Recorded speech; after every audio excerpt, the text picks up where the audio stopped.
విరగట్టి ఊళ్ళోకి వచ్చనమ్మా చాలారి పూలు పెట్టి జాతరలు తెచ్చనమ్మా తంగేరు పూలు పెట్టి కంకాణ దూకేనమ్మా ముక్కు ముక్కెర పెట్టి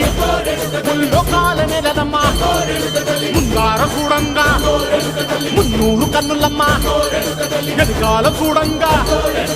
ఏనూరు కన్నులమ్మ సాధు సిద్ధులంతా సాగిల బట్టరమ్మ మహారాజు రాజులంతా మొగారిల్లిరమ్మ కోరిక కోరంగా రంగులు పూసినాము ఆశలు తీరంగా ఏసాలు వేసినాము నీకన్నా పెద్ద దిక్కులో కాన ఎక్కడుంది నైవేద్యం ఎట్టంగా మా కాడ ఏమిటుంది వరలన్నీ అలకిచ్చి వరమీయవే తల్లి